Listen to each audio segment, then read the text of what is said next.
প্রতিটা দিন আমার এই চ্যানেলে যে কোনো বিষয়ের নতুন ধরনের প্রশ্ন ও উত্তর সবার আগে পাওয়ার জন্য চ্যানেলটি সবার আগে সাবস্ক্রাইব করুন। চলুন বেশি কথা না বাড়িয়ে ভিডিওটা শুরু করা যাক। ফার্স্ট প্রশ্ন, টেলিভিশনকে আবিষ্কার করেন? উত্তরটি হলো জন লগি বিয়ার্ড টেলিভিশন আবিষ্কার করেন।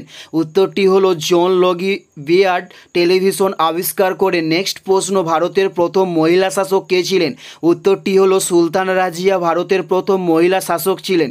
উত্তরটি হলো সুলতান রাজিয়া। নেক্সট প্রশ্ন, ভূমিকম্পের দেশ কাকে বলা হয়? উত্তরটি হলো জাপানকে ভূমিকম্পের দেশ বলা হয়। উত্তরটি হলো জাপানকে ভূমিকম্পের দেশ বলা হয়। নেক্সট প্রশ্ন, পৃথিবীর দীর্ঘতম নদী কোনটি? উত্তরটি হলো নীল নদ পৃথিবীর দীর্ঘতম নদী।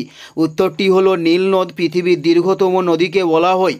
পৃথিবীর দীর্ঘতম নদীর নাম কি? উত্তরটি হলো নীল নদ। নেক্সট প্রশ্ন, কাদম্বিনী গ্রন্থের লেখক কে ছিলেন? উত্তরটি হলো বাণভট্ট ছিল কাদম্বিনী গ্রন্থের লেখক।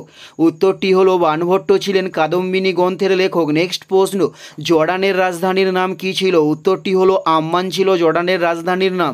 উত্তরটি হলো আম্মান ছিল জর্ডানের রাজধানীর নাম। নেক্সট প্রশ্ন, সিকিমের সরকারি ভাষা কী ছিল? উত্তরটি হলো ইংরেজি ছিল সিকিমের সরকারি ভাষা। উত্তরটি হলো ইংরেজি ছিল সিকিমের সরকারি ভাষা। নেক্সট প্রশ্ন হলো ভারতীয় চিত্রকলার জনক কাকে বলা হয়? উত্তরটি হলো নন্দলাল বসুকে ভারতীয় চিত্রকলার জনক বলা হয়। উত্তরটি হলো নন্দলাল বসুকে। নেক্সট প্রশ্ন, কেচর গমনঙ্গের নাম কি ছিল? উত্তরটি হলো সিটা ছিল কেচর গমনঙ্গের নাম। উত্তরটি হলো সিটা ছিল কেচর গমনঙ্গের নাম। নেক্সট প্রশ্ন, ভারতীয় বাজেটের জনক কাকে বলা হয়? উত্তরটি হলো প্রশান্তচন্দ্র মহানবিশকে ভারতীয় বাজেটের জনক বলা হয়। উত্তরটি হলো প্রশান্তচন্দ্র মহানবিশকে ভারতীয় বাজেটের জনক বলা হয়। এটাই ছিল এই ভিডিওর লাস্ট প্রশ্ন। আর কোন ধরনের শিক্ষণীয় ভিডিও আপনারা প্রত্যেকে দেখতে চান অবশ্যই কমেন্টে লিখে জানাবেন। পুরো ভিডিওটা দেখার জন্য অসংখ্য ধন্যবাদ আপনাদের প্রত্যেককে।